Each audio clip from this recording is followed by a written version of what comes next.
Available wherever you get your podcasts. Welcome to the Baptist Broadcast. I am your host, Joshua Summer. Today we've got another Baptist Broadcast interview. I'm doing a chain of these interviews. It's kind of just on a very practical level. It's convenient for me. We've got our conference coming up, which I hope many of you are going to be at, or if you can't be at it, you're going to at least be live streaming it. Doctors Jim and Sam Renahan, and then Pastor Steve Meister from IBC Sacramento are going to be speaking to the issue of confessionalism, and that's taking place the 9th and 10th here in a couple of days from when I'm recording this. And so as I get ready for that, of course, things are very busy here, and so it's been nice not to do solo episodes over the last couple of weeks and to interview some great minds here. And this one is Dr. Peter Sammons. So I am overjoyed to have Dr. Peter Sammons with me in this interview. We're going to be talking about Calvinism, the origins of Calvinism historically. Of course, we all know it's biblical, but did it exist before the Reformation? And is Calvinism just kind of like a development and crystallization of that which was already there in the Christian tradition?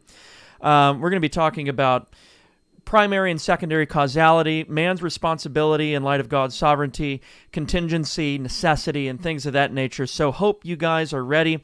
Again, thank you for joining us here. Hope you enjoy the interview. All right, so we got Dr. Danger for the first time. Peter Sammons. Taking so long. I know. I have a few people like that, and I'm like, like Sam Parkinson is one that I want to have on. He doesn't know that, actually, so if he watches this, he'll learn that now I want him to be on my podcast. But there's a few people like that. I'm like, I know and have thought about having him on, but I haven't had a chance to do it yet. So welcome. Thanks. Yeah. Hey, thanks for having me. And you were just talking to me about how busy you are. Got a lot of irons in the fire. Maybe you want to tell people about that. I mean, you're gracious enough to take time out of that schedule and come on here. Maybe let people know kind of like what you've got in the pipeline, insofar as you're able to disclose that kind of stuff. I don't know how secret it is, but yeah, no, it's lots of stuff's always going on. I mean, classes start tomorrow, so we get busy around here with new students. So I think I got about 55 new guys in our Theo 1 class, which covers prolegomena, bibliology, theology proper. So that's where we get into all the attributes of God and predestination and everything, which is some of my favorite stuff. And then some of the book material we're working on, it's like every year you kind of have something. I was doing a lot of journal articles in years past, and then it just kind of, you start working on that, it starts to matriculate into book material. And so I just had a small lay book come out on the attributes of God that's intended to kind of introduce just the layman to classical theism and introduce, pure actuality, aseity, simplicity, and have like a very, very bare bones introduction. Because a lot of the books that have come out have either been either intermediate or advanced, but I felt like there wasn't really anything that you could just hand like a regular person in the pew. And so that was kind of the goal of that material. So very simple, got some questions at the backs of the chapters.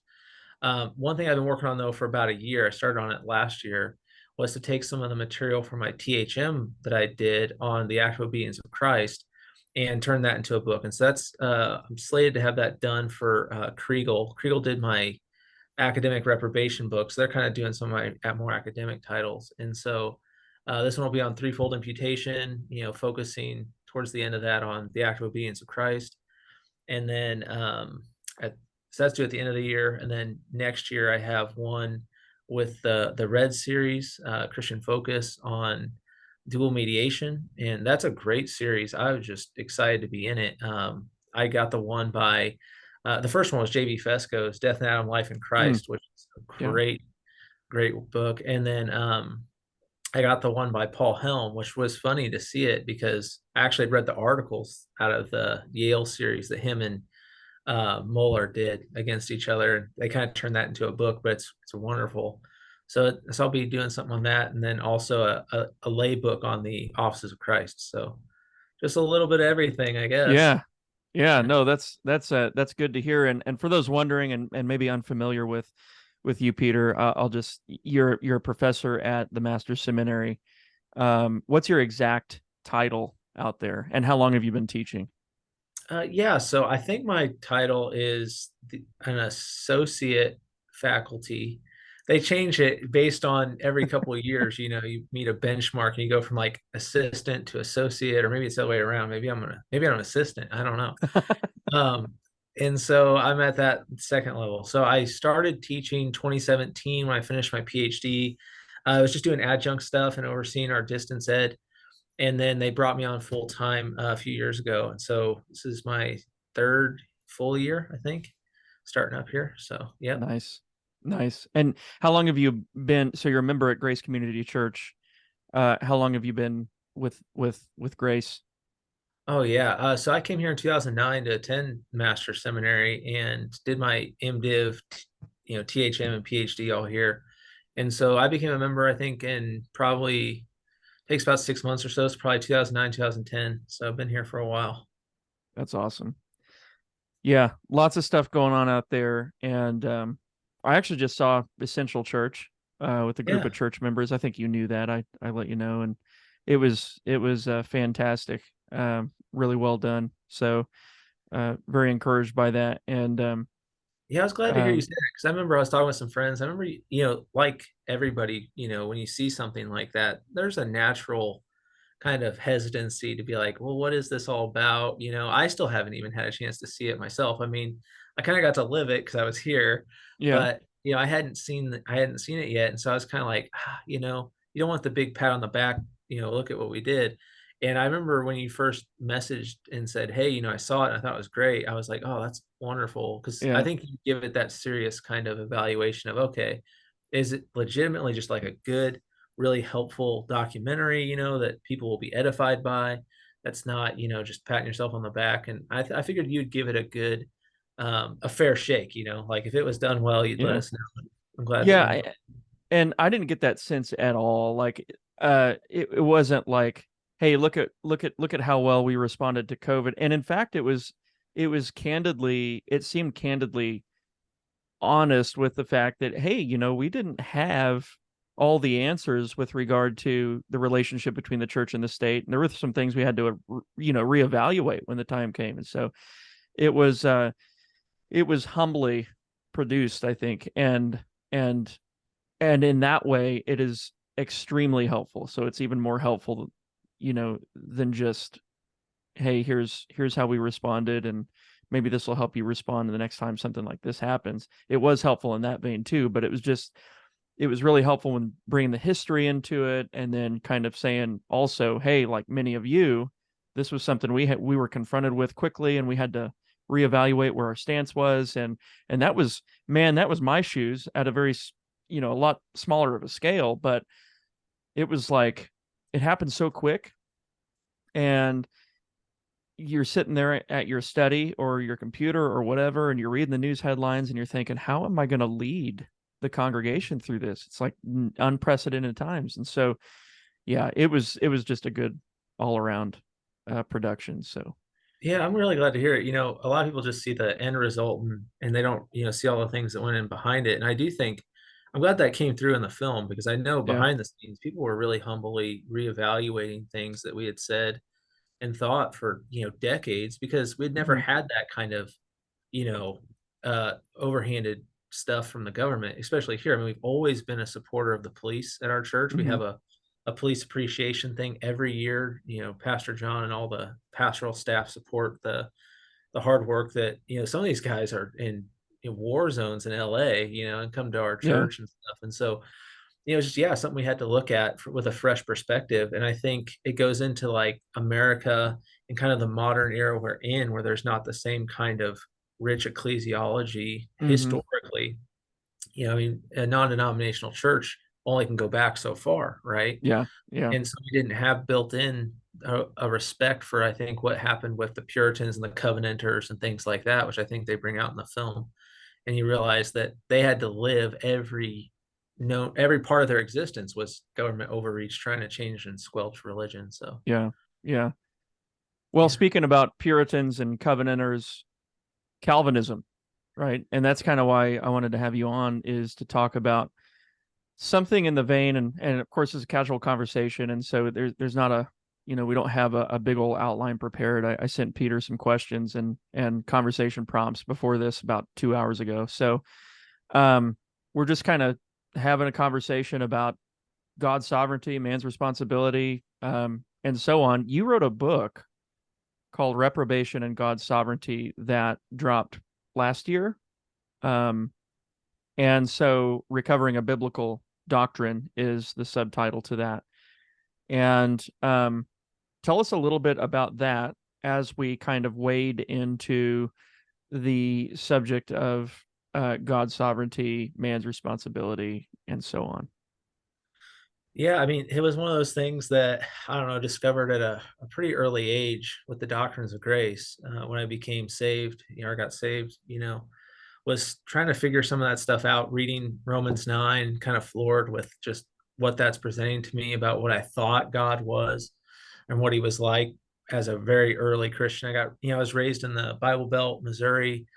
And so I just always thought, like an SBC kid would, that God loved me and had a wonderful plan for my life. I Yeah. had no Yeah. idea that maybe Jesus didn't die for everybody, or that God chose before the foundation of the world those who'd be instruments of justice and those who'd be instruments of special favor in Jesus. And so I had no idea, but I read Romans 9 one time. I remember going to school and telling my best friend at the time, I was like, okay, I read this. I don't know what to do with it, you know? And he was really upset. We both went to church together. Like, he told me later, he said he wanted to punch me in the face. He was so mad. And I was like, dude, I just read the Bible, And so it was one of those things. I've always had a curiosity of trying to figure out how it is that we have an all sovereign God who's benevolent and completely holy. And yet also he has ordained all things, including men's end and the means therein, like how they end up at that end.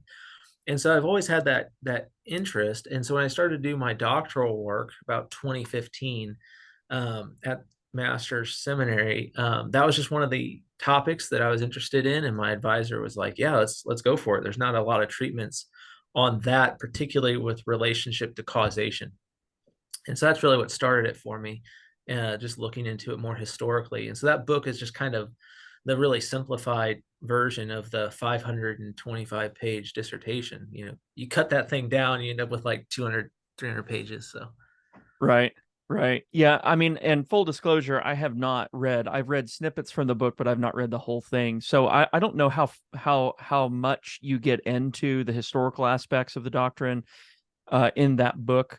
But I know you're acquainted with the historical theology when it comes to, Calvinism and things of that nature. And so kind of what I wanted to start off talking about is,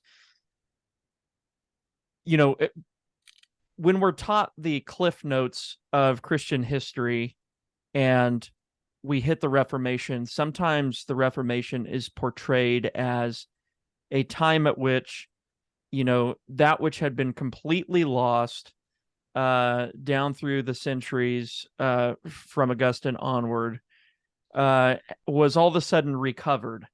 And how that can come off, there's some truth to that, but how that can come off to the kind of introductory level mind is that, hey, the church was totally lost during those years until the Reformation. And then the Reformation was also, the development of theology that had never been seen before in the scriptures. And so one of the things that I kind of wanted to talk about a little bit was, is Calvinism, of course, it's associated with the name John Calvin. And so that puts it into time, into the 16th century. Is Calvinism something that was, kind of invented? Is it an accretion that began in the 16th century and just kind of found development up through the next couple hundred years? Or is Calvinism really just an old doctrine that finds crystallization in the 16th and 17th centuries? yeah, I mean, that's a great question. I think it's one of those things we got to kind of recover sometimes, is recognizing that, Calvin and Luther didn't create the Protestant doctrines of grace or any of that, or even the doctrine of predestination, which a lot of times when you tell people you're studying the doctrine of predestination or you're a Calvinist, they immediately think, oh, he created the doctrine of predestination. They wouldn't argue that way. In fact, you see them constantly appealing to the church fathers, especially Calvin. Like, he was big on appealing to the church fathers for Yeah. all of his positions, which is what I really like about him. It's kind of the unique thing that he brought to the whole debate on the will. Because what you have is Martin Luther is approaching it from a pretty polemical standpoint. He's fighting off against Erasmus, and he's very concerned about biblical text. He does a really great job of giving a biblical polemic, I would say, Yeah. against the kind of humanism that you find in Erasmus. And then you have Calvin, though, when he does his thing against Pigius, writing on the will and predestination, he actually does a very church history version. It's much more leveled in church history. So rather than doing the polemical exegetical approach, he does a more of a historical approach and appeals to the church fathers, appeals to the medievals a lot, and that's in his Bondage and Liberation of the Will. And then I guess Edwards later on does his own kind of philosophical approach to the same concept. And so those three kind of cover all the bases of the theological encyclopedia. So I do think there's a maturity that happens because of the recovery of the original languages and scripture, and more accessible to people, that it allows for discussion on the doctrines of grace to become more nuanced and more clear and more refined. But the doctrines of grace, especially the doctrine of predestination, is in every century of the church. In that book that you mentioned, I don't have the history in that book. I did a small little book for Van Hoek and Rupert. Essentially, it's just a summary of what you'll find in the larger work by this guy, Donald Semina. And like 1985, he did his PhD on the history of the whole thing. And he just led me to a whole bunch of guys that I was like, I had no clue they were talking about this. I mean, I knew about Gottschalk of Orbes, 900s, and I knew about, a few other figures, but I didn't realize how many of them were talking about single predestination, double predestination. So you have, Peter Lombard introducing the concepts that ultimately I think will find fruition in Arminius. But then you'll find guys kind of combating that, like a Thomas Aquinas and guys in the medieval ages, that are much more akin to what you see in what becomes the standard Reformed position because of the doctrine of causality and in double predestination. So, yeah, I think that what you see in the Reformation, though, with especially Calvin and Luther, is because the recovery of the biblical languages. Again, they're not trying to devoid themselves from the generations that came before them, especially with regard to predestination and stuff. So you'll see that they're right in line with that. But it's after them really that I think the doctrine of predestination gets even more refined, because Calvin is interesting when you look at the different editions of Calvin's Institutes. He places it in the most strange spot. I've even heard guys say that Calvin wasn't really a Calvinist, and that was a big debate. So I think Paul Helm kind of put that to death with his little work that he did. I still have my students read that for our Calvin course, but he puts predestination right after prayer in the Institutes in the final edition. And you're kind of like, that's a strange place. He keeps saying, we could deal with this here, we could deal with this here, we could deal with this here. And then he eventually lands on it in prayer. But it's certainly in the context of the Protestant Reformation that they're concerned about that and dealing with it biblically. But yeah, it's after that where you really see, I think, you have the Cambridge controversies, you have the Hague, you have the trial of the Arminians at the Synod of Dort, and that's really where I think you start to see a much more robust definition of preterism, predamnation as the parts of the decree of reprobation become more full in the 17th century. Yeah, with the Puritan Reform scholastics, and there seems to be a more like an emphasis, not, I don't want to say system, but on a more scholastic, methodical approach with the exegesis. So like, I was just talking to somebody earlier about how the pre-modern way of doing theology, it wasn't like you had biblical theology down the hall and systematic theology was down the other side of the hall. And they were kind of unrelated to one another. That's kind of how it feels now.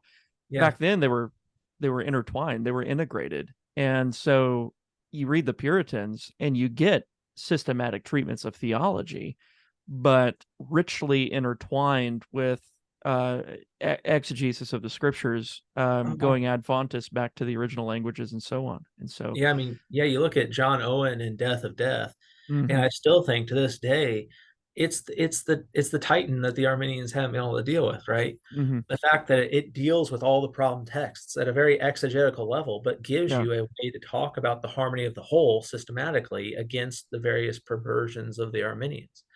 yeah. And then, you see that again, it's just a caricature of the Reformation. Peter Van Maastricht is really good at that too. Like he Oh, has an yeah, yeah. exegetical portion. The fact that that's just now coming out is remarkable. I think the fourth volume just came out, Hmm. and it's just like he has a great method. Exegetical. Again, no one's saying not to do your homework, right? Not to Yeah. do exegesis at all. But he has an exegetical portion of every doctrine. Then he goes into the dogmatic, Hmm. polemic, practical, I think. I Yep. can't remember the exact outline, but it's almost like a bulletproof way to have a well-rounded theologian, a well-rounded minister, is to cover your bases, to do all of the work, not just Absolutely. one part. Yeah, and as he interacts with the tradition, he's also doing exegesis, showing that those two things are not mutually exclusive. And it seems like part of the Reformation project was, yeah, let's do exegesis. Let's go back to the source, which is Scripture in its original languages, and at the same time show how we're actually confirmed within the lineage of Christians that's gone before us because we're adhering to the Scriptures. So it's Yeah. And that's why so you'll see Luther is willing to, say that next to scripture, next to the Apostle Paul, the Athanasian Creed mm, is next to scripture. Like he thinks it's yeah, that much a reflection of what's in the biblical text, which is like, boy, I mean, Martin Luther, said that. So yeah, it's one of those things where, yeah, you'd have to have a hard time showing me from maybe Nicaea, where somewhere in the Bible, where a sentence there, or a clause there, or a phrase there, or a word there is not what the scripture is teaching. yeah, yeah, for sure. Well, let's kind of dive further into the subject matter. One of the things that I kind of want to talk about, as we talk about predestination and Calvinism, and you mentioned the Synod of Dort, and all of the questions that begin to arise when the subject of God's sovereignty is broached, usually fall along the lines in some way of if God is sovereign over all things, if He's in control of all things, if He decreed all things, then what does that do to human responsibility? And I thought I would just start off with the hard stuff up front, Yeah.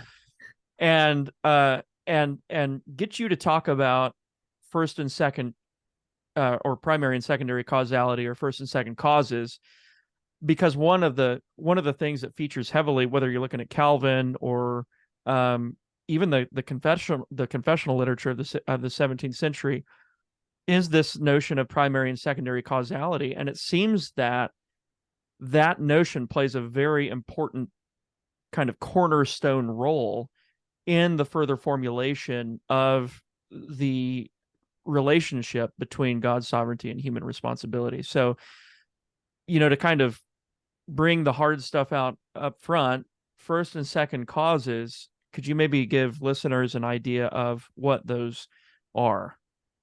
Yeah. I mean, the way it gets developed in Christian literature, is really important. I mean, everyone recognizes a first cause or causation. We recognize it in day-to-day things. We're taught that in the hard sciences and like elementary school, right? If Mm-hmm. you take this chemical and mix it with that chemical, it has a reaction. Something caused something to happen. If I take a hammer and I hit it against the wall, it makes a sound, right? Yeah. um, so we learned that very early on, that kind of very brute level relationship of cause and effect. But there's a higher level of causation than just cause and effect in the empirical world. And so that's where we get the difference between first cause and secondary cause. A first cause would be like a direct agent, a direct actor, a direct efficient cause, something that caused something directly. Where a secondary cause would be something that causes something, or a first cause can affect a second cause that then produces a result. But the second cause itself is the direct agent, I guess, if Mm, that would be a better way to say it. I yeah. like to use the categories of primary cause, and then secondary cause, or efficient cause, I guess, could be better than even secondary. Because I don't know. So let me back it up just a second. If I think it's interesting that in the confessional literature, as you mentioned earlier, we have doctrine of God, then followed by the decree, right? So scripture, doctrine of God, decree. And one of the reasons is that in order for you to believe in primary or secondary causes, you have to believe in a God who is not created, Mm. right? A God who creates all things. And so if God is not created, there's no infinite regress. There's nothing behind God that caused God. Mm-hmm. Then he has to have some level of say over everything he makes, everything that he creates. And I think that's where you really see a wonderful connection between pure actuality and causality. If God is the one who has no potential to be realized, right, has no passive potential, then that means the world itself can't spontaneously exist without there being a prime mover, a first cause. And so Mm. God's the first cause. Secondary causes, or what we call, maybe proximate or efficient causes, are other levels of causation in the world. And I like that about the creed too, or the confession as well, as it says that God establishes secondary causes. So he determined before the foundation of the world that, I don't know, John Bunyan would hear the preaching of the gospel at a certain time and at a certain place. And so while there was the preacher that he heard the gospel being preached from, that man would be in some ways a secondary cause, while God is the primary cause. God Mm. authored it into existence. He authored that man would exist, that man would give the gospel, and he authored that John Bunyan would believe the gospel. And as a monergistic work of his sovereign will, caused John Bunyan to be born again. That's an example of God being a primary cause in basically the whole thing. But he still uses secondary causes, right? Mm. He still Yeah. uses the gospel preacher. He's not without a secondary cause. I mean, he could have done it without a secondary cause, but he's ordained the preaching of the gospel to be the secondary causes he uses to regenerate the heart of Right. men. Um, when it comes to evil, though, we have to have different levels of causation. We see that in scripture. I like to go to Acts 2 and Acts 4, both great examples. Peter's preaching both times. And so he's, charging the Jews, and he says, God ordained the death of Jesus by the Jews and the hands of godless men, the Gentiles. And so you have at least three levels of blamability or culpability in the death of Jesus. You have the fact it was the predetermined plan of God before the foundation of the world. That's one level of cause, or one level of responsibility. Then you have by the hands of godless men, that's another level of responsibility. And then the Jews, who you put to death, right? It Yeah. says by the hands of godless men. So again, there can be an infinite level of causes, chain reactions that affect each other, Yeah. um, and so like Pilate didn't listen to his wife or whatever, you could have a whole Yeah. bunch of scenarios of whatever affected Pilate's decision to give in to the mob, right? Nevertheless, he's still responsible, but Right. his responsibility is, according to a perfectly just God, it's weighed to be different from the responsibility of the mob crying, his blood be on us and our children, Mm-hmm. right? Yeah. Both resulted in the same, you know, thing, Jesus being killed. But there's a different purpose in each person. There's a different means by which each person executed their purpose, whether it be vocally or passively, right? Like kind of Mm-hmm. Pilate said, well, you do with him what you want, um, turning them over to somebody else to do it, versus God.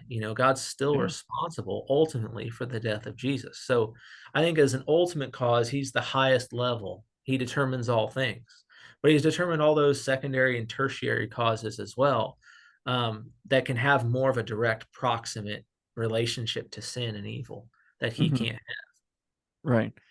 Yeah, that's interesting. So like a first cause would be that which cannot be acted upon, otherwise he would be have. That's the first caused cause. in some Yeah. way. Yeah, that'd be the first cause. And then second causes are those which are acted upon by the first. And then they fall out in different ways. So like according to their nature. Yeah. And you read this kind of language, like you were talking about the Puritans and and I brought up the confessional literature. You read this kind of language in all the 17th century um, Puritan authors, where uh, there are second causes, and these second causes act, though they fall under the sovereign rule of the first, they yet act and are affected according to their natures, according to how God makes them. And so this kind of gets us to the one of the other things that I wanted to talk about, and that's contingency. And one of the things that people, if people listening, which I would assume do this, they read Puritan literature, one of the things they'll run across quite often is necessity and contingency. And kind of like primary and secondary causality, that language, necessity and contingency, plays a pretty important role in the literature as well.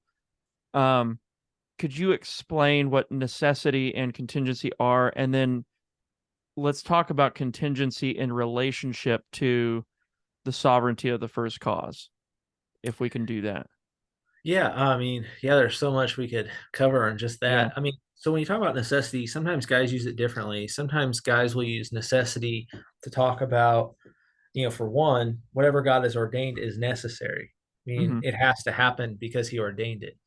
Another way to talk about necessity is how a thing must be given its nature, right? Given how it is, right? Yeah. And then contingency can be used differently as well. Sometimes guys will use contingency when they're talking against like an Arminian opponent who sees contingency as something necessary for human responsibility, Mm. meaning that the creature has to have the contingency to do either A or non A given a particular instance. So to choose to reject God or accept God. And that's something that they have to be contingently able to do. So Yeah. whenever the reformers, or well, the later Puritan guys are dealing with the Arminian heresy, they're dealing with the fact that the Arminians are bringing contingency into trying to determine moral culpability. Mm. Um, and so they're trying to say that in order for men to be morally culpable, there had to be no necessity whatsoever Right. in the actions they made from either God's part or for their part by Mm. nature. Yeah. And so with Luther, he was very good on necessity, I thought, with regard to both of those. There's necessity because God has ordained everything. That's the hidden will of God, right? Or the secret will of God, depending Mm-hmm. how you want to read it. And then there's necessity of things based on nature. And so because man is dead in sin and bondage, he's morally incapable or spiritually incapable of ever choosing God. So Mm. of necessity, he will always choose evil unless acted upon to have a new nature, which can then choose good. Right. And so necessity then can be talked about in that context. So I think those two contexts are kind of the key for that, just, brief kind of thing. Right. Yeah. And so sometimes what people will say is, well, there can be nothing that falls out contingently, or freely, Yeah. um, because of the divine decree. And what they'll do is they'll basically use that as an excuse to eradicate human responsibility. And so they'll say, well, because everything is necessary on my part as well as God's part. So you kind of have this is the inverse of the Arminian impulse, which is to say that nothing is necessary on God's part or man's part. But then you have the inverse to that, which is everything's necessary and there is no such thing as contingency at all. Yeah. And then they'll jump from that to, therefore I have no responsibility for my sin, Yeah. because I'm just a puppet kind of thing. And Yeah. I think that's one of the interesting things about like how people understand what human volition is, what role it plays in our responsibility. A lot of times guys mix those things up and they think, well, I have to have had the ability to choose any way I wanted in order for me to be responsible. And that's not the case at all, right? We mm-hmm, don't have that in reality, like in the way right, we live our day to day lives. There's plenty of things that you're responsible to that you had no decision in. right. Um, like for example, we all have to pay our taxes, but none of us got to say in how much of our taxes we would have to pay. It was decided Right, before us, right. a long time ago, and it keeps going up, it seems. So, Yeah, yeah. um, no, it's Well, true. it's Yeah, I like, think, yeah, well, I was going to say, it's like you can't, you know, um, you're responsible to the civil authorities, um even if you don't, like, I guess maybe, I don't know how well this analogy works, but if you plead ignorance with a police officer at a traffic stop, when they Yeah. stop you, and you say, well, I just didn't know, they'll say that doesn't matter. You're Yeah. still getting the ticket, because ignorance of the law isn't actually like an excuse for Liberty to breaking the violate law. Right, it. right. And so, there's even these like analogies in our everyday living that tell us, well, you can still be held responsible for sin, even if God is ultimately in control of everything. Um, and Yeah. what I I mean, find, yeah. yeah, go ahead, go Oh, ahead. no, I mean, that's one of the key things is that he's made each nature to act according to its principal parts. Yes, And yes, so each nature does what is in its ability to do. So, like, I can't fly, even if I wish I right, could. I can't go intangible, or whatever. I'm always going to act according to my nature. And he's also determined that I will be responsible according to my nature and what it's supposed to exist to do. yeah, So even the pagan who's never even heard of Jesus is still responsible to repent and believe in Jesus, right, even though they've never heard of him, and they may die never hearing of him, and they're still right, responsible. Like you said, I think it is a good analogy. They're going to get to stand before God one day, and they're going to say, "Well, I never heard your name." yeah, You know, it's not going to be like, "Okay, yeah, I guess you can go to heaven." yeah, yeah. You lived in rebellion against me your entire life. Well, and that's a good point too, because something that you find in the literature all the time is that, you know these second causes will fall out according to their natures. And what I've always thought that to mean is that, like, if you have a volitional nature, which is like a rational nature, which is Yeah, what human beings have, the Puritans would call that a free volitional agent, and because it's a volitional nature, then what it does is quote unquote free. Now, it's not talking about the libertarian free will that we yeah, hear about in Arminianism or anything like that. So that's not what they're talking about. But they're saying that your nature is such, as a human being, your nature is such that what you do is volitional. It's according to a will. yeah, And so that's a really good point that you bring up, that these yeah. things happen according to nature. And one of the things I always tell guys in class too, in my Theo 1 class, is that when God made man, he made him a rational soul and body, right? A Mm-hmm. rational body and soul. So we have a will that is the product of our, rational soul and everything. Is that we make moral decisions because our natures are moral. Mm-hmm. We have a soul that is morally um, measurable because God has given it the parts to be morally measurable. Now, for example, a animal like a cat cannot commit a moral action. Right. Okay, a Right. cat can eat food. It can eat a mouse. It can kill a mouse. It's not a moral action. Right. It can come and it can curl up next to you and you can pet it or whatever. That's not a moral action either. You might Yeah. think, oh, that's nice where he curled up next to me or whatever. And that's not very nice because it ate this rat. But neither one of those are moral or immoral actions because brute beasts are lacking the component parts that are measurable for morality, which Mm-hmm. is a rational body, soul, and will. And so that's why, again, men are able to be held accountable, being made in the image of God, who is righteous. He's communicated that in the Imago Dei, that's man's nature, reflecting the image of God. Mm-hmm. And so now, because of that, we have a measurable, just moral nature that brute animals don't have. Right. Yeah. And And yeah, what I find interesting about all this is, like, all of that is language that is found before the Reformation. oh yeah, And they're using, I mean, like, one of the foremost, I mean, would be people like Anselm and Thomas Aquinas, where you find all of this language. Of course, they're adapting it to the Christian tradition, but it's coming out of, things like Aristotelian oh metaphysics, which is like a yeah, bad word. I know we can't say that. And yeah, so, I should I should censor myself maybe, but No, I just think it's funny because, like, okay, so all of the reformers who I love, I mean, I read the Puritans. I'm not just sitting around reading, Anne Selman stuff, although I've read right, it. But it's one of those things where I love, the Puritans the most. And I look at what they were all trained in a medieval education, right, especially Luther and Calvin. yeah, Luther and Calvin were medieval men, and they're at that like kind of crux in history. And as medieval men, that means that they had training in rhetoric, in logic, hmm, meaning they had to understand Aristotle's virtue ethics. They had to understand the five ways. They had to understand a lot of stuff that our generation has never even heard of, right, which is yep, interesting. And these guys all studied it just a course of just their undergraduate, maybe high school level education yeah, of like what we would call it nowadays. Just so much more advanced, and yet we don't recognize. I mean, yeah, they didn't have iPhones, but they were much yeah, smarter, yeah, than people of our day.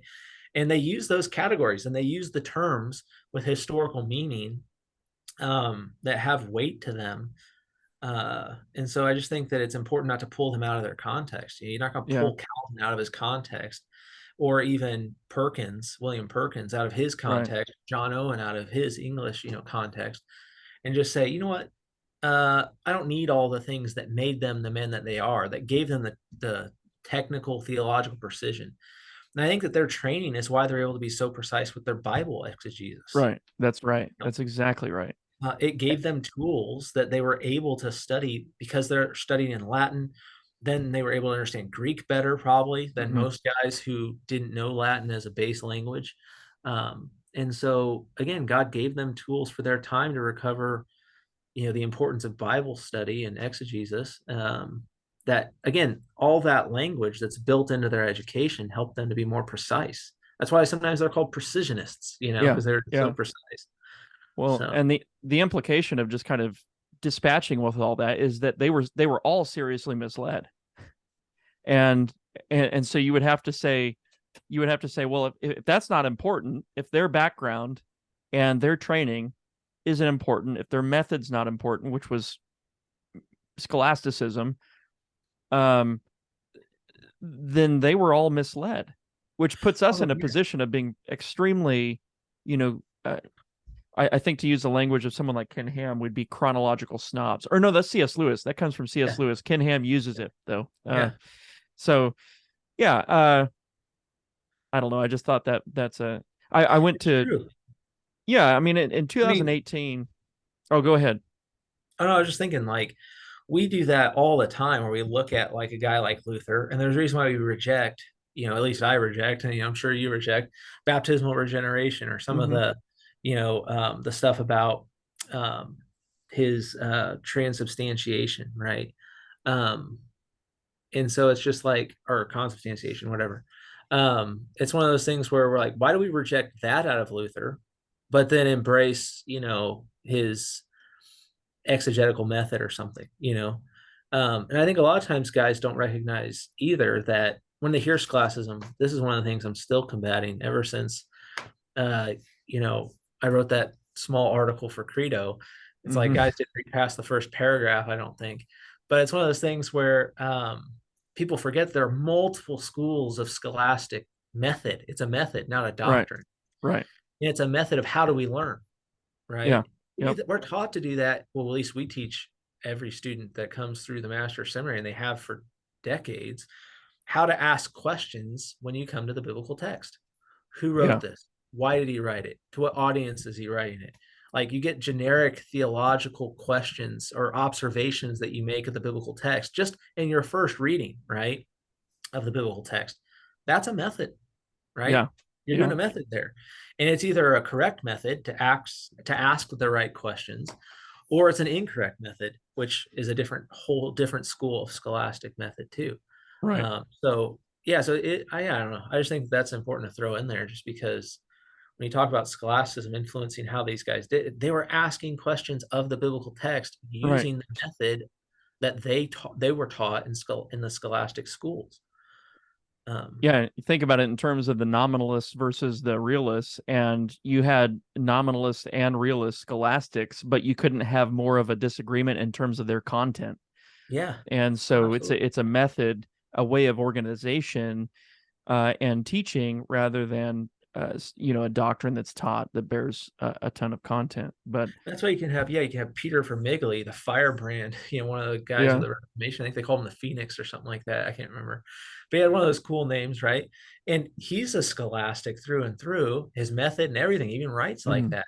And then you have the famed Leiden, the thing that we finally got into print thanks to those Davenant guys putting the Synopsis of Pure Theology.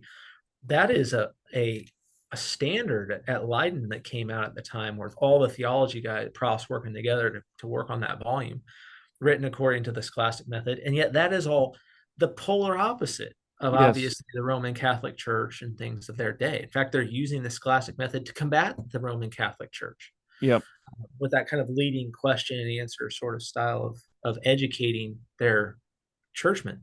right, right. Kind of, I want to kind of travel. I want to backtrack a little bit and read something from chapter 5 of Divine Providence of the Second London Confession, which goes back to what we were talking about necessary, free, contingent. The way in which certain things fall out according to God's providence. And chapter 5, paragraph 2 of Divine Providence in the Second London says, although in relation to the foreknowledge and decree of God, the first cause, all things come to pass immutably and infallibly. So that's the necessity on God's part that you and I were talking about.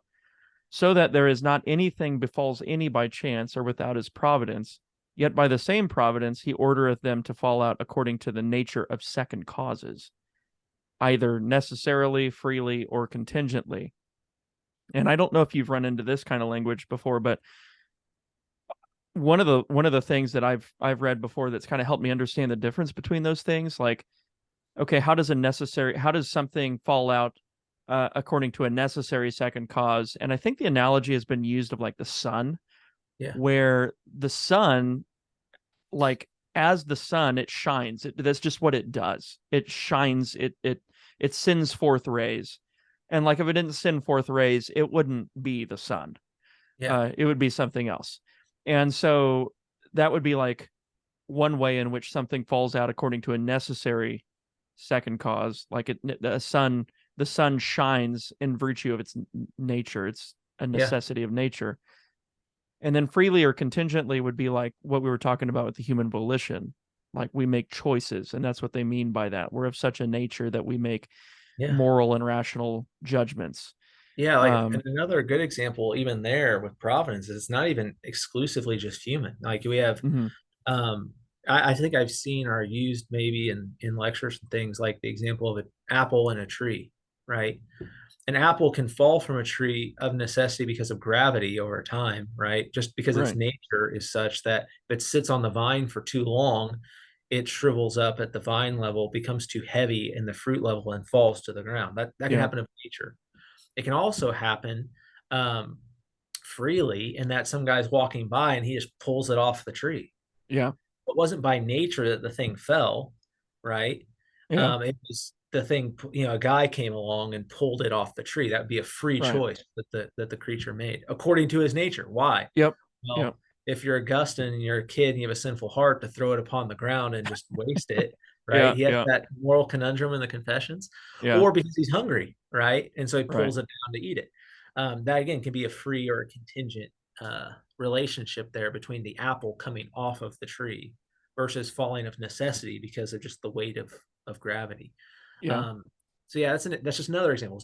We use that all the time. It's just sometimes being more thoughtful about Right. what do those words all mean, and they're all very unique, and that's why I think they're so useful because it's not just flattening the rich, distinctions that we find in life and in the biblical text, Right. to where everything has the same level of responsibility. Well, God must be just as evil as I am if I commit an evil sin that God Yeah. ordained. Right. I mean, it's Right. just flattening it out, right? God had a Yeah. purpose. God had a noble purpose, an honorable purpose, a glorifying of himself purpose, right? Absolutely.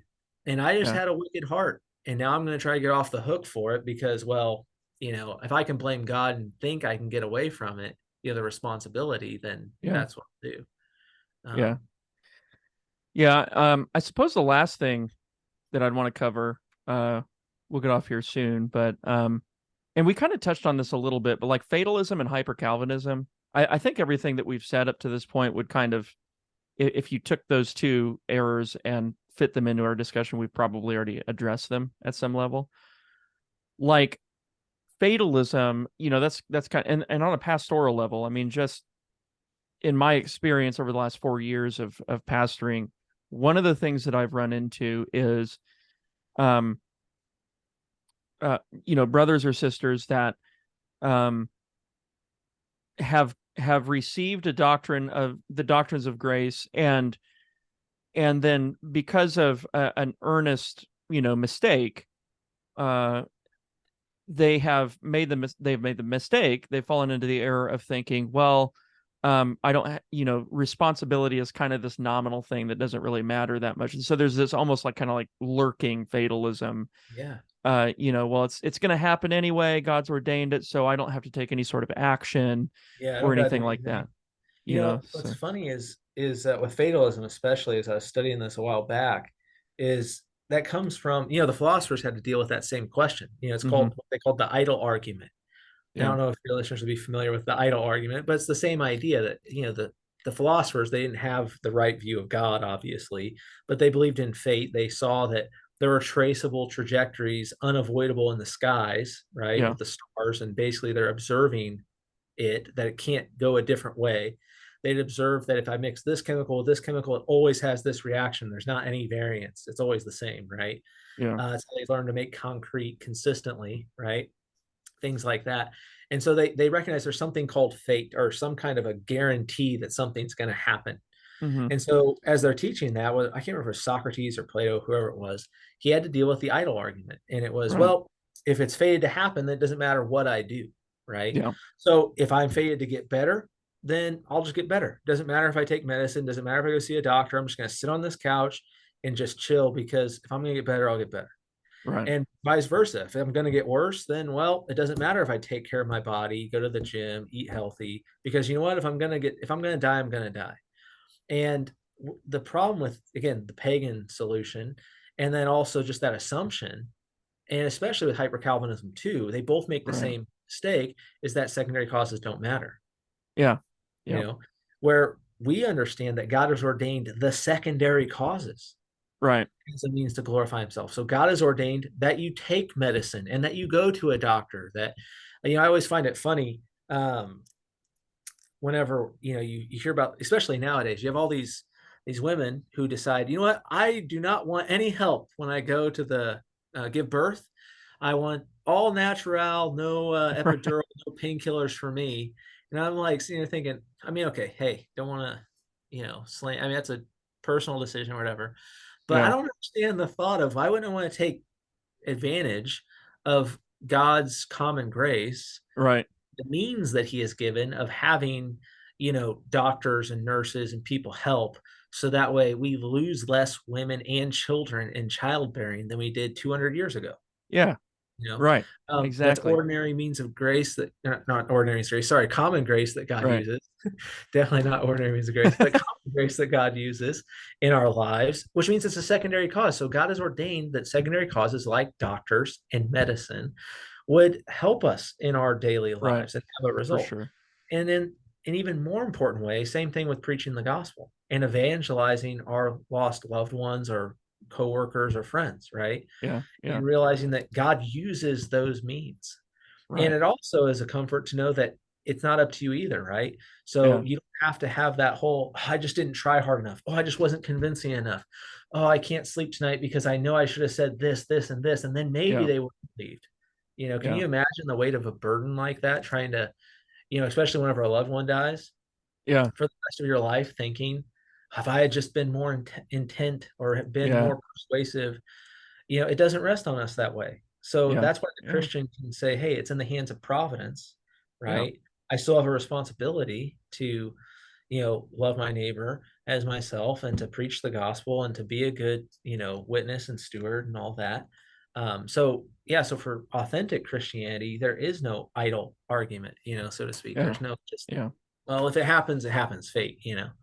for sure, for sure, yeah, Even for like the highest Calvinists, they all recognize a level of secondary causes. You know? absolutely, yeah, yeah. There's a lot of ink spilled contra the fatalists, and those who would try to make excuses for their sin.